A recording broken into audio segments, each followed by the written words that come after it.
ایک بات میں اور بتاؤں، قرآن اللہ کی کتاب ہے کہ نہیں؟ ہے اللہ کی کتاب، اور ہدایت کے لیے آئی ہے، گمراہ کرنے کے لیے؟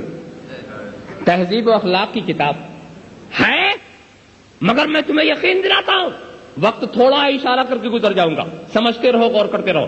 یہی قرآن تم کسی دہریہ سے پڑھو دہریہ ہو جاؤ گے، یہی قرآن کسی قادیانی سے پڑھو قادیانی ہو جاؤ گے، یہی قرآن کسی رافضی سے پڑھو رافضی ہو جاؤ گے، یہی قرآن کسی خارجی سے پڑھو خارجی ہو جاؤ گے، یہی قرآن کسی معتزلی سے پڑھو معتزلی ہو جاؤ گے، یہی قرآن کسی قدری اور جبری سے پڑھو تو قدری اور جبری ہو جاؤ گے، یہی قرآن کسی منکر خدا سے پڑھو تو منکر خدا ہو جاؤ گے، اور یہی قرآن کسی عاشق رسول سے پڑھو تو عاشق ہو جاؤ گے۔ یہ قرآن وہی ہے، پڑھانے والا معلم الگ الگ ہے، پڑھانے والا معلم الگ الگ ہے، لہذا قرآن پڑھنے والوں، قرآن پڑھنے کے لیے بھی ضروری ہے کہ دیکھو کہ پڑھانے والا کون ہے، قرآن پڑھنے کے لیے بھی ضروری ہے کہ دیکھو پڑھانے والا کون ہے۔ ایک بات بتاؤ، جس کے پاس فن نہ ہو کیا اس سے فن ملے گا؟ جس کے پاس ہنر نہ ہو کیا اس سے ہنر ملے گا؟ جس کے پاس علم نہ ہو کیا اس سے علم ملے گا؟ جس کے پاس دولت نہ ہو کیا اس سے دولت ملے گی؟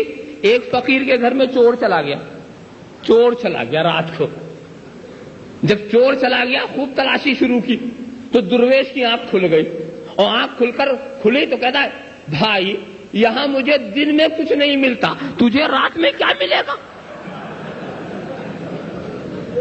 ارے جب دولت ہے ہی نہیں تو ملے گا کیا؟ دولت معلوم ہے جس کے گھر میں جو ہو وہی ملے گا نا۔ تو جب تمہاری عقلوں کا یہ فیصلہ ہے جہاں علم نہیں وہاں سے علم نہیں مل سکتا، جہاں دولت نہیں وہاں سے دولت نہیں مل سکتی، جہاں ہنر نہیں وہاں سے ہنر نہیں مل سکتا، جہاں سے فن نہیں وہاں سے فن نہیں مل سکتا، تو یہ بھی تمہیں فیصلہ کرنا چاہیے جس کے پاس دین نہیں اس سے دین نہیں مل سکتا۔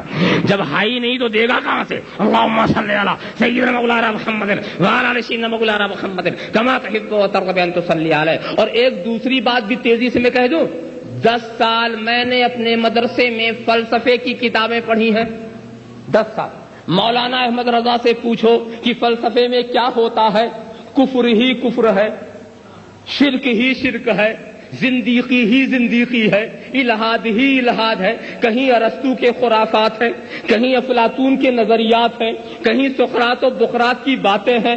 تو دیکھو کتاب کفر والی تھی، کتاب کفر والی تھی، کتاب زندیقوں کی تھی، کتاب غیروں کی تھی، مگر پڑھانے والا ہمارا تھا۔ کتاب دوسروں کی تھی مگر پڑھانے والا ہمارا تھا۔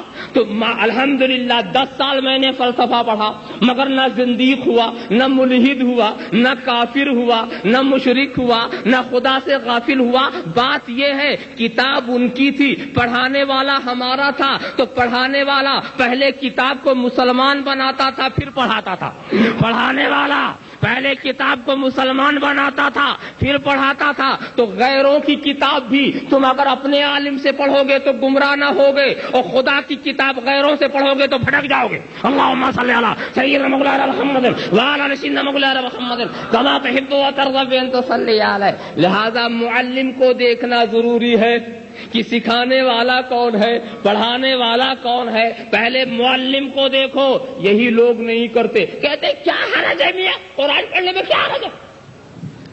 ارے بھائی گمراہوں کے جلسے میں مت جاؤ، ارے جانے میں کیا حرج ہے، سننے میں کیا حرج ہے؟ ارے جو اچھی بات ہے لے لیں گے، جو بری بات ہے چھوڑ دیں گے۔ تو جب اتنا عقل مند ہے کہ خود ہی سمجھ لیتا ہے کیا اچھا ہے کیا برا ہے، تو تجھے جانے کی ضرورت کیا ہے؟ اپنے کو دھوکہ دیتے ہیں۔ ارے شیطان کا مکر شدید ہے، پتہ نہیں کون سی بات تمہارے دل میں ڈال دے اور تمہارا رشتہ رسول سے کٹ جائے۔